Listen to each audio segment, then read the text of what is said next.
Salut et bienvenue sur les Envies d'Eli. Alors aujourd'hui, je vais te montrer comment j'ai réalisé ce délicieux gâteau à la banane. Il n'est pas que délicieux, mais il est aussi super sain, équilibré. Je n'ai pas utilisé de sucre ni de la farine blanche, mais d'autres ingrédients que je vais te montrer dans la vidéo. Au cas où tu ne me connaîtrais pas encore, je m'appelle Marie Nobel et je suis une grande gourmande.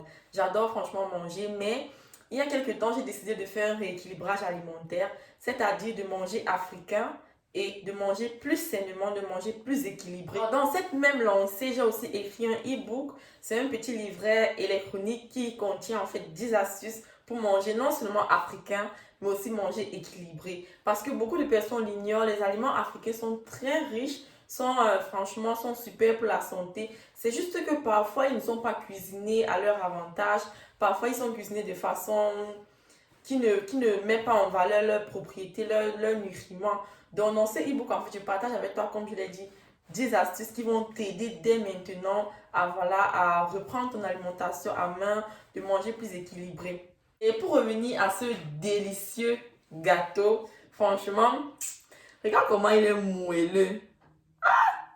Non, je mettrai tous les ingrédients que j'ai utilisés en bas de description. Surtout, n'hésite pas à me dire en commentaire ce que tu as pensé de la vidéo, si la recette t'a plu, toutes les autres recettes que tu aimerais voir, que ce soit pâtisserie, que ce soit salade, que ce soit repas traditionnel. Bref, tout ce qui te passe par la tête que tu aimerais bien voir, n'hésite pas à me dire en commentaire. Et je serais ravie de pouvoir réaliser ces vidéos pour toi. Enjoy la vidéo et on se retrouve à très bientôt pour une nouvelle vidéo. Bye bye.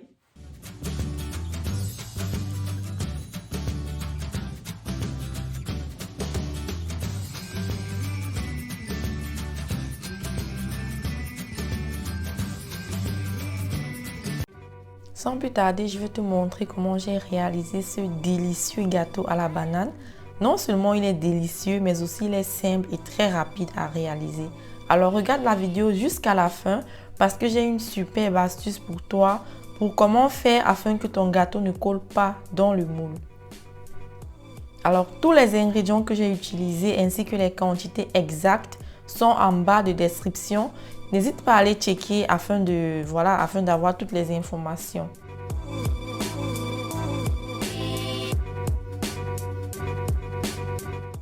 Alors tout d'abord, je prends une quantité d'huile de coco que je vais mettre dans une petite assiette et passer le tout au micro-ondes.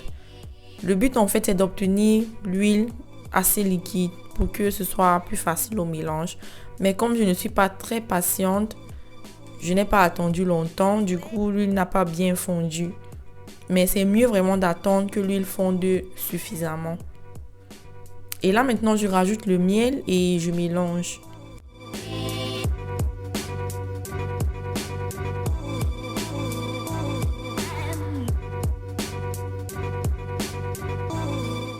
Donc là je mélange bien l'huile de noix de coco avec le miel afin d'obtenir une pâte bien homogène.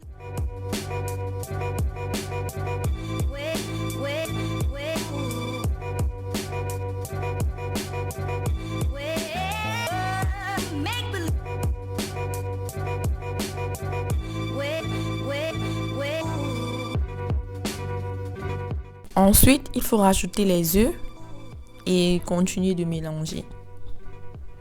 Comme pour tout gâteau, l'important c'est de bien mélanger afin que la pâte soit vraiment homogène parce que c'est ça en fait qui va déterminer la qualité du gâteau.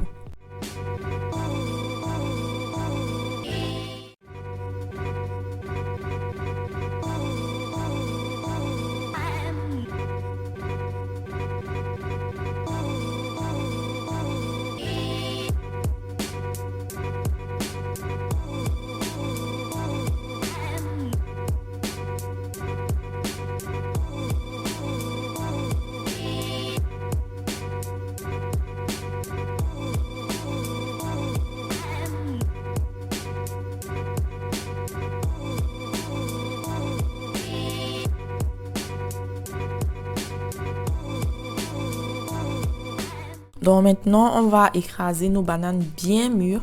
En fait, plus les bananes sont mûres, plus le gâteau sera bon, plus il sera réussi. Donc à l'aide d'une fourchette, j'écrase les bananes.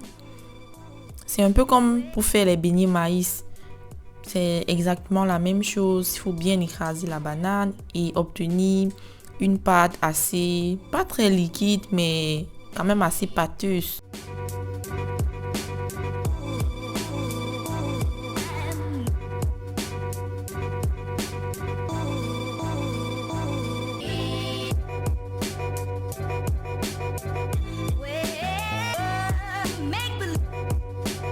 Donc après avoir écrasé la banane, voilà le résultat que j'obtiens.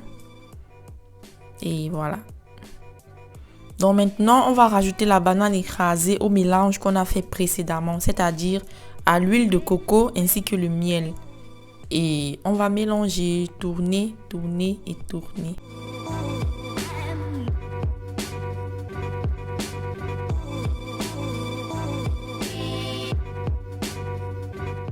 Donc maintenant, je rajoute une petite quantité de lait. Vous pouvez aussi rajouter le lait de soja, le lait d'amande ou alors n'importe quel lait de votre choix. Ensuite, on va rajouter une pincée de sel ainsi que de la levure chimique. Et bien mélanger une fois de plus.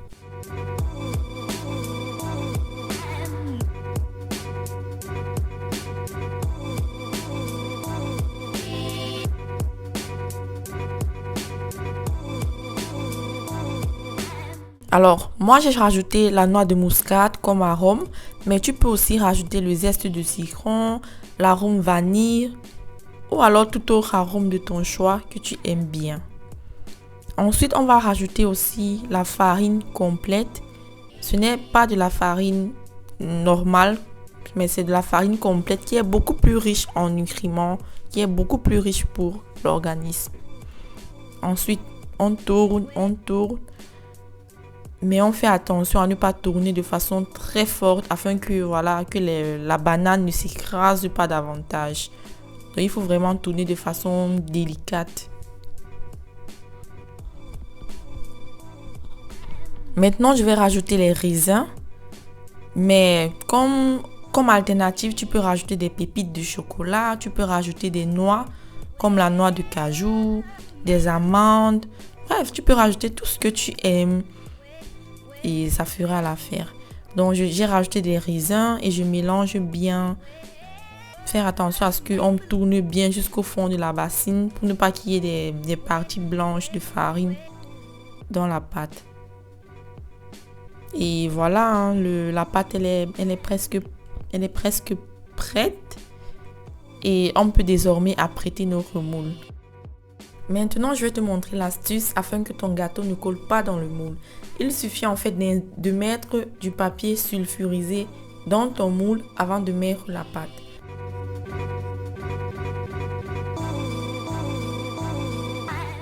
Par contre, il faut d'abord couper le papier sulfurisé afin que il rentre bien dans le moule.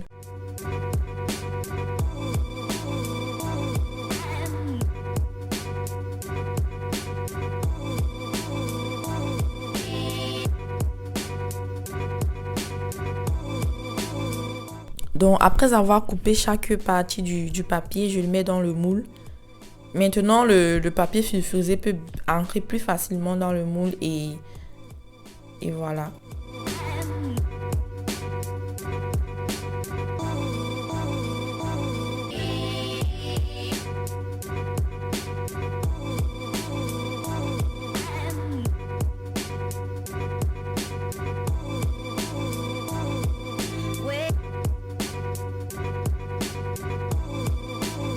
Donc maintenant, il ne reste plus qu'à couper le papier qui dépasse et le moule est prêt.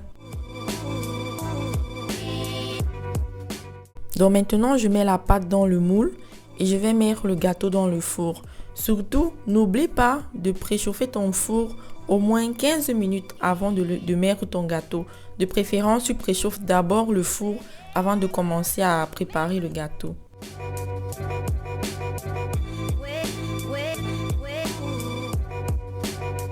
Donc, ce que je fais, c'est que j'étale bien la pâte afin que elle soit bien homogène, elle soit bien répartie dans le moule. Et je vais rajouter quelques raisins au-dessus du gâteau avant de le mettre dans le four. Donc si tu as mis des pépites de chocolat, il faut en rajouter un peu au-dessus afin que voilà, le gâteau soit beaucoup plus joli, afin qu'il soit beaucoup plus appétissant.